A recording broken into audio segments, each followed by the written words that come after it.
Yup, looks like a great morning for a balloon launch. We're taking the scenic route today. Come and join me for the ride. With conditions almost perfect, I wasn't gonna let this opportunity fly away, so up we went. I joined 10 other early risers, and for every single one of us, it was our first balloon ride in Albuquerque. How often do you get people who are just trying to conquer their fear of heights? You know, asking for a friend. Very often, but the thing is if you look over the side, you can't really tell how high you are. I don't know about that. We rose to an altitude of 7,700 feet, soared over homes, and mock drivers sitting in traffic over I-25. And we made it just in time to catch a view of the sunrise that you just can't beat. What's your favorite part about piloting? I think mostly meeting the people, and then there's no two flights that are the same. Even I've been doing it for 43 years now. I have over 4,000 hours. Wow. And every flight is different. Some riders traveled across the country to the Duke City for this year's Fiesta. So where are you visiting from? Pennsylvania. Feels great. I mean, not too much of a problem. A little nervousness at first. It's all an ode to the man who started Fiesta in the first place. Sid Cutter is a name we hear a lot, especially around this time of year, known as the father of hot air ballooning in Albuquerque. Yeah. And you have a direct connection to him, right? Yes, I do.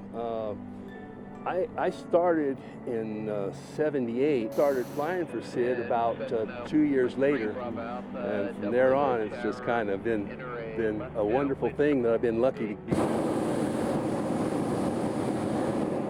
to be involved in. Just one piece of advice though. What tips do you have for first-time flyers? Well, enjoy the ride. Hoping you have a great balloon fiesta. Yeah! Gabe Salazar, KOB4. Yeah, Julie, Tessa, as you guys mentioned, it's a double header tonight. Both of these teams are about to take the stage against Texas Southern in one of the best college basketball environments in the country. Yeah, good morning, guys. That's right. Today's flight is another step in that direction. Spaceport America is just behind me here as we see this beautiful sunrise in southern New Mexico. That's where it will all take place, and they'll be using an aircraft similar to one that you can see here over my shoulder. Yeah, absolutely, Brandon. So on our way in on I-40 westbound, things were looking pretty clear. We didn't see a lot of snow, but I'm sure, as you can tell, as I speak, the snow is just picking up exponentially. It just started about 10 minutes ago. Stop before you make any drastic decisions. Think about what you really want to change, because a local mental health expert says it may be more than just your hair. You can see they're gorgeous, they're stunning, and when they're decorated on a building, they make it pop. And JJ Mancini is putting the power tools to work. Yeah, I've done a little bit of woodworking, enough to make really bad pieces of furniture.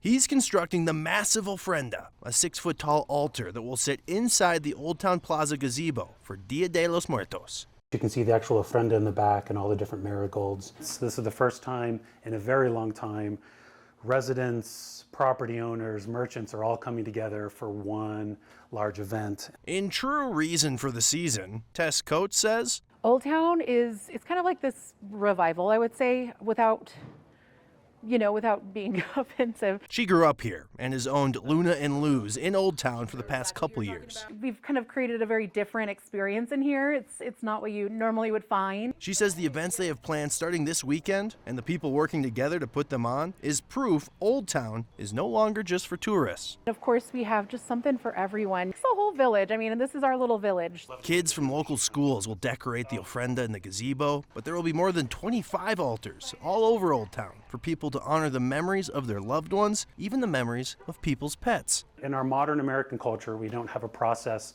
of remembering in a celebratory way those who we've lost. Bringing some life for the Day of the Dead. We want Old Town to be the cultural and community hub of Albuquerque again, as it should be. We're going to start by taking apart these lovely chairs. Lovely.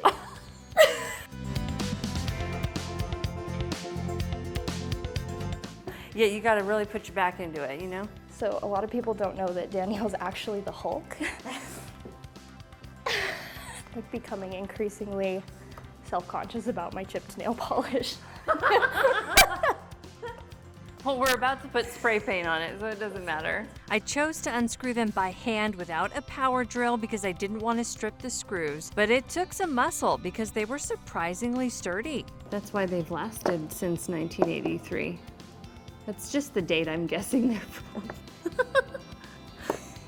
It's a pretty color.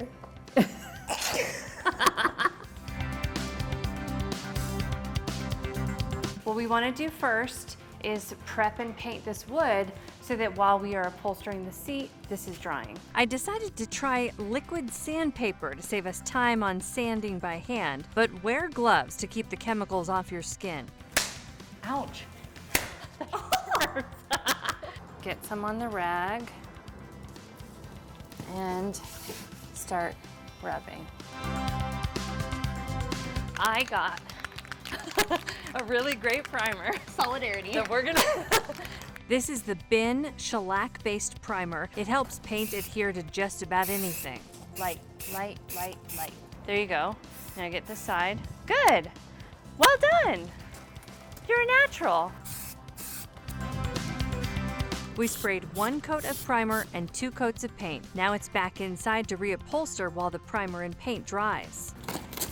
We decided to take off the old fabric instead of just upholstering over top of it. This is tedious, but it's the right thing to do because there's so many staples here, like it would not sit flat.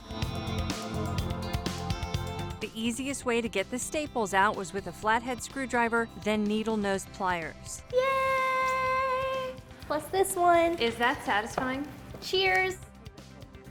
Then we laid the old fabric on the new vinyl to cut our pieces. This just gives us a good size idea. Doing the seat first, we laid it down right in the middle of that new vinyl piece. Push down and pull taut, using your hands to smooth.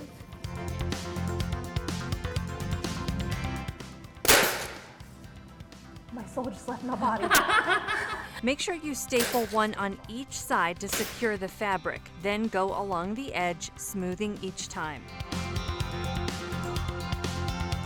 If you don't have a compressor and a staple gun, you can do it with this. You're just gonna have to take breaks because the hand. We secured all 4 sides and then tackled the corners. Straight down. Yeah, cut a line close to the corner. You just sit here and trim, trim, trim where you're noticing bulk. Making a nice tight hospital corner, pulling and securing as you go. You wanna try a corner? Mm-hmm. Okay.